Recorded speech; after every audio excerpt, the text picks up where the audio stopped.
Oi, pessoal, como é que estão todos? Eu vim aqui hoje comentar com vocês um pouquinho sobre a história do nosso, porque ela remete muito à pergunta que a gente colocou no feed na segunda-feira, né? Se vocês pudessem escolher, como é que seria a política? Quando eu tive a ideia de criar o nosso, que foi toda também parte do processo da minha volta para o Brasil, da minha vontade de agir, de me engajar politicamente, na verdade eu achava que a solução ia ser criar um partido político, um partido político que nascesse de forma diferente, que nascesse realmente da base, do povo, através de um movimento em que houvesse o engajamento, o interesse realmente de cada um ali, e trouxe dentro do nosso, dentro do primeiro manifesto que a gente escreveu, que eu escrevi quando ainda estava fora do país, sobre o que eu acreditava que o país, que o Brasil precisaria, né, para virar a página de vez e realmente ser um estado de harmonia, de igualdade, de fluidez, de pluralidade entre todos que vivem aqui nessas terras que chamamos de brasileiras. Mas com a volta para o Brasil, com o pisar no chão, foi a cada dia ficando muito mais claro que não ia ser um partido político que ia resolver tudo. E claro que a gente sempre pode ser um exemplo, né? Que é criar aquela inveja positiva que a gente já falou tanto nas lives, em temas diferentes. A gente pode criar sim essa inveja positiva, dando exemplo de algo que está funcionando, que reverbera muito melhor, bem com e entre as pessoas. Mas foi disso que eu fui me tocando, que a política em si, como modelo que a gente vivencia, que a gente usa hoje, a cada passo que eu me aproximava dela, ela mostrava estar realmente totalmente corrompida. São pouquíssimas partes dela que acho que dá para salvar, e que isso vai realmente da raiz até o topo, né? Até as últimas folhinhas dessa árvore que a gente chama política. Isso não é só no Brasil, porque eu estou falando de um modelo que não é só nosso, mas que é utilizado no mundo inteiro e que ainda é referência de sistemas de poder. Então, a nossa política também é embasada em sistemas de poder. Ela também é embasada num processo de centralização de poder, né? De colocar uma pessoa ali responsável sobre o todo. E isso tem diversas consequências, né? A gente se acostuma a delegar as coisas. E enquanto isso, na verdade, não se refizer, enquanto a gente não repensar o modelo, essa maneira de se fazer política, não importa se vai ser um partido ou um outro, mas enquanto estivermos dentro desse sistema, da maneira em que estamos, da maneira que a gente olha para ele, convive com ele, delegando as coisas, esperando que uma instância central resolva tudo, e também permitindo que uma instância central detenha todo o poder sobre as nossas vidas, a coisa não vai mudar. E foi aí que veio esse entendimento de não, pera lá, o que a gente precisa, na verdade, é refazer a política. E não só a política, mas muitas outras coisas dentro da nossa sociedade e dentro do nosso conviver. Então é daí que veio a inspiração, então, de fazer do nosso esse movimento que trabalha a educação num sentido de descolonizar as nossas mentes, de potencializar aquilo que é plural nosso, de também trazer esse sentimento de protagonismo de volta para a gente e de falar de questões que são coletivas.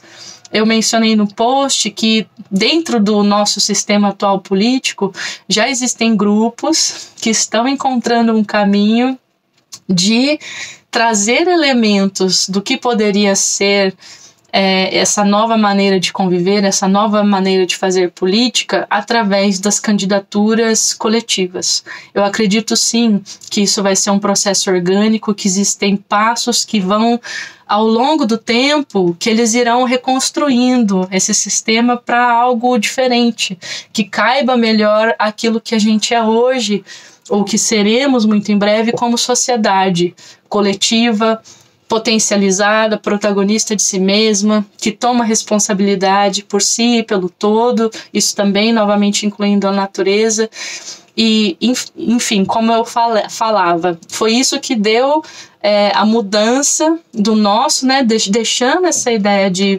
precisa ser um outro partido político, até porque o Brasil já tem muitos partidos, e sim, alguns deles já tem abertura para essa nova construção coletiva, essa nova construção dentro do protagonismo da nossa pluralidade, né, como povo.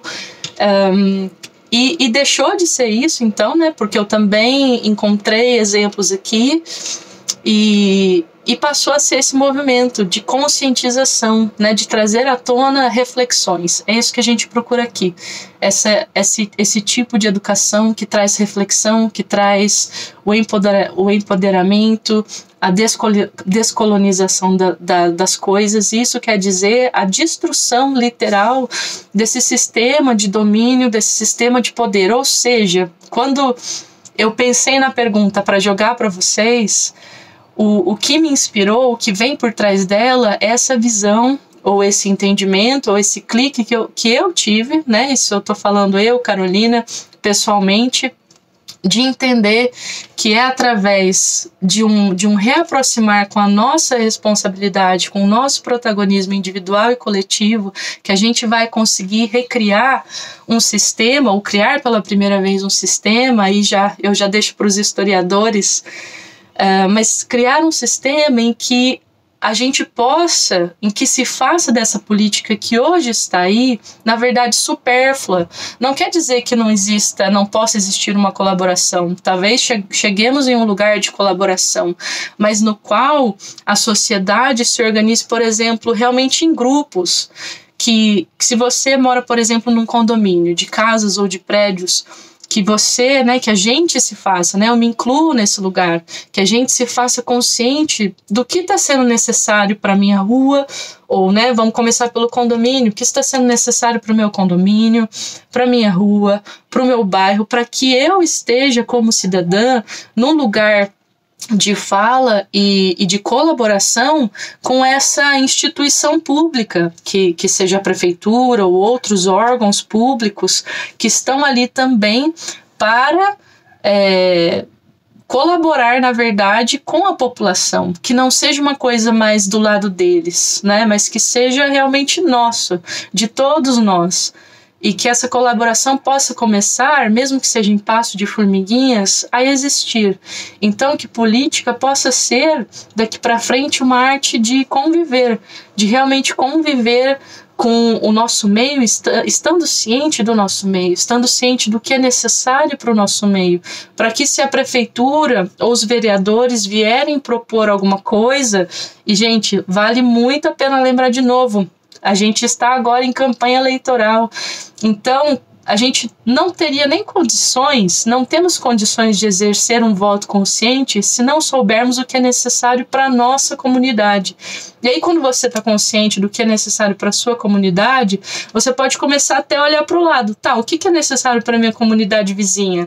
Será que eles têm condições iguais ou bem diferentes? E aí a gente pode fazer um bem bolado disso, e ter esse diálogo com os órgãos públicos, ter esse diálogo com os vereadores, ter esse diálogo com os prefeitos. Então, política é se sentir novamente responsável pelo seu próprio conviver em sociedade. E acredito eu que quando isso se tornar natural na gente, natural em nossos grupos, natural em nossas vizinhanças, essa política que hoje existe, que toma responsabilidade pela gente, que acha que toma conta da sociedade, ela vai ser supérflua, a gente não vai mais precisar dela. Talvez ela renasça com uma outra forma, uma forma onde não existe essa figura máxima, né, esse salvador ou salvadora da pátria ou da cidade que vai trazer as soluções, mas talvez sejam facilitadores, sejam conectores, né, ou conectoras, facilitadoras, que tragam esse conversar e esse conviver e esse construir junto com todos os outros grupos da sociedade que vão estar lá ativamente fazendo parte dessa nova politicagem como uma maneira de conviver. Então, Obrigado pela escuta, foi uma partilha super importante, parte também da história do nosso. E venham construir com a gente esse novo processo de política como conviver.